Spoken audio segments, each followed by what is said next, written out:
कहते हैं कुछ जगह ऐसी होती है जहां लोग तो चले जाते हैं, लेकिन उनकी परछाइयां रह जाती है। आज की कहानी है ऐसी ही एक जगह की, एक होटल के 13वें कमरे की। दिल्ली से करीब 40 किलोमीटर दूर एक पुराना हाईवे है। उस रास्ते पर एक छोटा सा होटल है, होटल सनराइज इन। पुराना, लेकिन अभी भी चलता है। सस्ती रूम रेंट और अच्छी लोकेशन के कारण लोग वहां रुक जाते हैं। पर कोई भी 13 नंबर का कमरा नहीं लेता। रिसेप्शनिस्ट हर बार 12 के बाद सीधा 14 लिख देता है। जो पूछे वो बस मुस्कुरा कर कहता, 13 तो हमारे होटल में है ही नहीं साहब। लेकिन सच्चाई ये थी, 13 नंबर का कमरा वहां था। बस उस पर नंबर की प्लेट हटा दी गई थी। विनय नाम का एक सेल्समैन एक रात उसी होटल में पहुंचा। लंबा दिन था, बिजनेस टूर पर था, थका हुआ था। रात के 10 बजे रिसेप्शन पहुंचा। कोई सस्ता रूम है क्या? उसने पूछा। रिसेप्शनिस्ट ने कहा, हाँ सर, 14 नंबर खाली है। विनय ने कमरे की चाबी ली, पर उसकी नजर पास के एक बंद दरवाजे पर पड़ी। दरवाजा जंग खाया हुआ, ऊपर धूल जमी थी।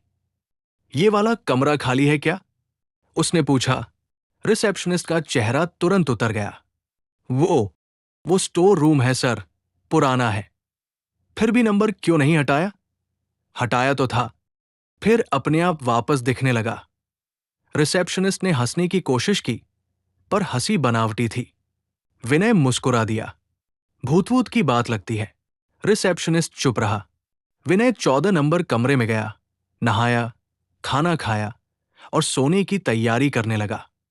रात के 12 बजे उसे कमरे के बाहर से आवाज आई, ठक ठक, जैसे कोई पुराने दरवाजे को धीरे धीरे खटखटा रहा हो।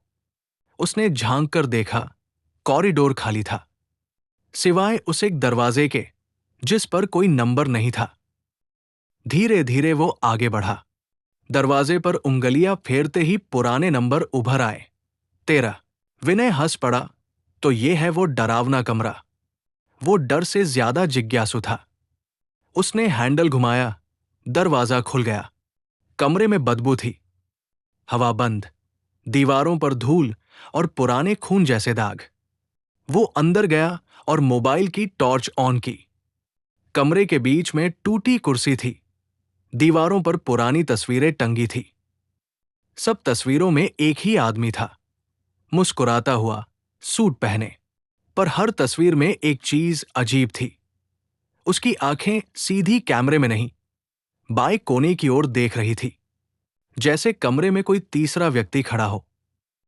विनय ने मजाक में एक तस्वीर उतारी और बोला, लगता है ये कोई पुराना मालिक होगा। जैसे ही उसने तस्वीर दीवार से हटाई, पीछे एक काला निशान था, जैसे किसी ने वहां कुछ जलाया हो, और उस जलन की बदबू आज भी ताजा थी। वो झुककर देखने गया। अचानक दरवाजा अपने आप बंद हो गया। विनय ने हैंडल घुमाया, नहीं खुला। हेलो, कोई है? कोई जवाब नहीं। फिर कमरे के कोने से किसी के हंसने की हल्की आवाज आई, धीरे, धीमे, फिर जोर से, हां, हां, हां। विनय ने टॉर्च उस दिशा में घुमाई। वहां कुर्सी हिल रही थी, पर हवा बंद थी। अब टॉर्च की रोशनी उस हिलती कुर्सी से हटकर दीवार पर पड़ी, जहां तस्वीरें थी। अब हर तस्वीर में वो आदमी नहीं, विनय खुद दिखाई दे रहा था। हर तस्वीर में वो खड़ा था, एक में दरवाजे के पास, दूसरी में कुर्सी के पास, और एक तस्वीर में वो फांसी के फंदे के नीचे। विनय पीछे हटा, सांस तेज। क्या है ये बकवास? उसी वक्त कमरे की लाइट झपकी और एक ठंडी हवा चली।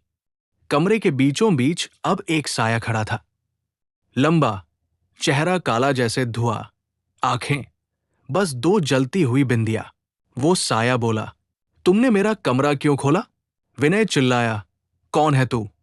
साया आगे बढ़ा और आवाज भारी होकर गूंजी, मैं वो हूं जिसने इस कमरे में आखिरी बार मुस्कुराया था। विनय पीछे हटते हुए दरवाजे तक पहुंचा, हैंडल खींचा, अब खुल गया। वो भागा और रिसेप्शन पहुंचा। यहां ऊपर कोई है, वो चीखा। रिसेप्शनिस्ट ने धीरे से सिर उठाया। सर, ऊपर तो कोई कमरा है ही नहीं। विनय ने पलटकर देखा। सिर्फ 12 और 14 नंबर थे। 13 गायब। सुबह स्टाफ ने देखा, रूम 14 का दरवाजा खुला था। अंदर विनय बेहोश पड़ा था। डॉक्टर आया, बोला, जीवित तो है पर बोल नहीं पा रहा। वो लगातार एक ही बात बड़बड़ा रहा था। वो अब भी मुस्कुरा रहा है। दीवारों में।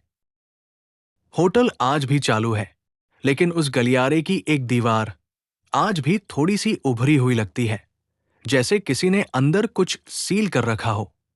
रात में कभी कभी कमरे नंबर 14 से कोई आवाज आती है, ठक ठक, और दीवार पर धुंधली उंगलियों के निशान दिखते हैं। जो भी रुकता है वहां सुबह तक कहता है, रात को कोई मुस्कुराता था, मेरे सिरहाने बैठा था। कभी भी अगर आप किसी होटल में रुके और रिसेप्शनिस्ट आपको कहे कि 13 नंबर का कमरा बंद है, तो यकीन मानिए, वो सिर्फ बंद नहीं है, वो जिंदा है।